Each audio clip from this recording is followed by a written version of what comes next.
bahwa di antara yang merusak pahala puasa itu adalah salah satunya itu adalah ghibah, kemudian berbohong, kemudian mengadu domba dan lain sebagainya. Kasihan orang berpuasa hanya menahan hawa nafsu dan dahaga karena mereka tidak menahan apa yang sesungguhnya seharusnya mereka tahan. Gimana Pak kalau misalnya nih kita tidak meninggalkan komentar nih Pak, tapi kita ngedumel nih, misalnya kita lihat konten nih, terus kita ngedumel aja sendiri, ngomen sendiri gitu Pak, itu mengurangi pahala puasa kita juga nggak Pak?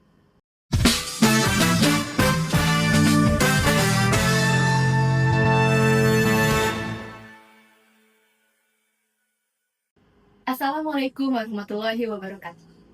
Halo guys, kembali lagi di podcast PA Tasikmalaya bersama saya Wanda Martatria. Pada episode kali ini adalah episode spesial Ramadan. Kita akan membahas tentang mengendalikan nafsu di era media sosial. Di era FYP dan konten-konten viral yang menarik, kita sering menghabiskan waktu untuk melihat konten-konten tersebut dan memberikan komentar. Nah, sebagai seorang muslim, apalagi di bulan Ramadan ini, tentu kita tidak ingin mengurangi pahala berpuasa kita. Nah, kita akan membahas hal tersebut. Telah hadir bersama kita narasumber pada hari ini, Bapak Dr. Sugiri Permana SAG MH. Assalamualaikum Pak. Waalaikumsalam warahmatullahi wabarakatuh. Gimana kabarnya Pak? Alhamdulillah, sehat walafiat. Terima kasih Pak sudah menyempatkan hadir di Alhamdulillah. podcast atas. Bagaimana Teh Wanda sehat? Alhamdulillah sehat Pak. Alhamdulillah. Nah, Pak kan ini sekarang tuh banyak ya Pak konten-konten viral, FYP. Nah, kita tuh mulai gampang sekali menjudge seseorang dari potongan video atau narasi yang beredar. Gimana cara kita untuk menghindari berkomentar buruk gitu, bahkan menjudge mereka gitu. Rasulullah SAW sebetulnya nggak pernah menjudge bagaimana seorang yang berpuasa itu tidak boleh berdusta atau ghibah, tapi dengan kalimat yang cukup bijak gitu. Kamin sho'imin laisalahu min syamihi ila diwalatos. Banyak sekali orang yang berpuasa, tapi ternyata puasanya itu hanya menahan hawa nafsu dan dahaga.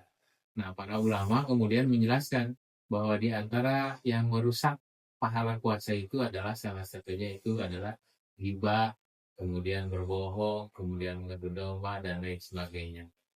Nah, di era digital ini sudah bermetaformosis sesuatu yang dulu ghibahnya itu hanya dilakukan dengan cara lisan. Nah, sekarang sudah bukan hanya dengan lisan lagi. Justru malah ghibah itu ibu jari kita jauh lebih cerdik. Telunjuk kita itu jauh lebih cerdik untuk melakukan ghibah. Dan ini nilainya sama ya. Sebetulnya Rasulullah sudah menggarisbawahi gitu ya. Zikruka ahoka ma yukrihu. Sesuatu ketika kita berbicara, apa yang dibicarakan oleh teman kita itu tidak disenangi. Nah, ketika hal yang objek pembicaraan kita tidak disenangi oleh saudara kita, maka itulah yang dinamakan ghibah. Sama seperti halnya kita melakukan dengan media sosial, men-share ulang, atau kemudian melakukan menjudge dan lain sebagainya. Dan hal itu memang tidak disukai oleh teman, itu nilainya sama. Seperti apa yang disampaikan oleh Rasulullah, kamin sho'imin laisalahu min syami ila diwalatos. Banyak sekali malah kasihan orang berpuasa hanya menahan hawa nafsu dan dahaga karena mereka tidak menahan apa yang sesungguhnya seharusnya mereka tahan. Gimana Pak kalau misalnya nih kita tidak meninggalkan komentar nih Pak, tapi kita ngedumel nih, misalnya kita lihat konten nih, terus kita ngedumel aja sendiri, ngomen sendiri gitu Pak, itu mengurangi pahala puasa kita juga nggak Pak? Pada dasarnya itu sama saja sebetulnya. Tergantung dari tingkat kesalehan seseorang. Ketika orang itu tingkat kesolehannya mungkin pasti rendah, ketika dia masih bisa menahan, itu masih dikatakan bahwa dia itu sudah berhasil bisa menahan hawa nafsunya. Tapi buat orang-orang yang merasa tingkat kesolehannya itu sudah tinggi, ngedumel dalam hatinya itu sudah dianggap bahwa itu sebagai sebuah dosa yang tidak bagus untuk dilakukan oleh seseorang. Dulu itu kita mengenal ghibah itu saling menceritakan, mengerumpi di warung kopi atau di meja makan dan lain sebagainya. Sekarang justru kata-kata syarih itu malah cenderung kepada ghibah. Ada orang yang mengatakan coba spill dong. Nah, padahal sebetulnya spill itu makna awalnya itu kemudian makna awalnya bagus saja untuk memperlihatkan apa konten dan isinya. Tapi kadang spill itu justru ingin membongkar aib begitu. Nah, beberapa hal juga menunjukkan bagaimana kamu bisa mengkritiknya. Sebetulnya bukan mengkritik, kadang-kadang itu menjatuhkan. Jadi kata-kata gibah menjadi sharing, kemudian menjatuhkan menjadi mengkritik, atau mungkin membongkar aib menjadi spill gitu ya. Mana yang satu sama lain saling mengisi dan saling merubah, pada saat-saat ini kita banyak temukan di dunia maya seperti itu.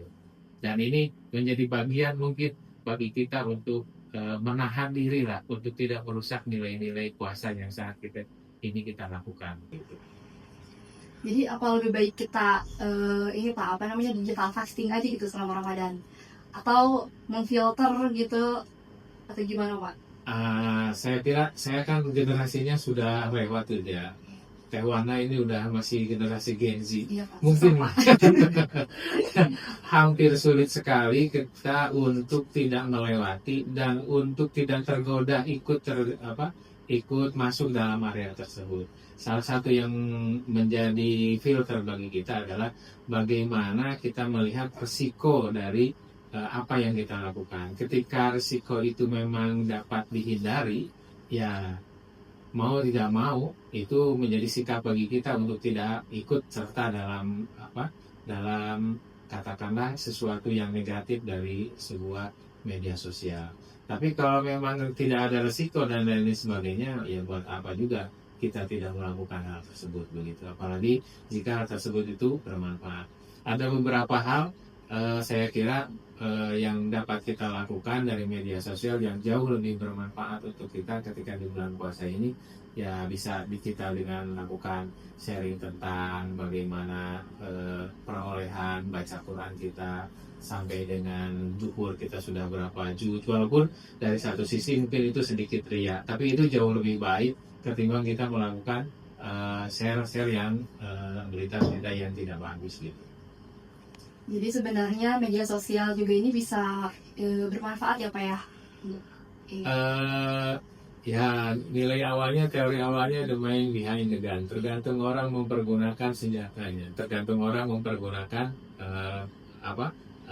alat komunikasi yang digenggamannya. Ketika genggamannya itu menjadi baik buat dia, jauh lebih bermanfaat bagi dia. Tapi ya sebaliknya, kadang-kadang kita sudah banyak lah orang yang tergelincir hanya sekedar kata-kata, tapi kemudian dia publikasikan, ternyata berakibat fatal buat kita semua.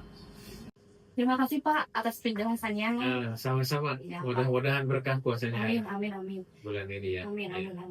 Dari perbincangan pada episode kali ini, kita belajar bahwa puasa itu tidak hanya menahan haus, lapar, tapi juga menjaga lisan, menjaga hati, kemudian juga menahan diri dari berkomentar buruk, juga tidak terlalu penasaran dengan aib atau hidup orang lain ya.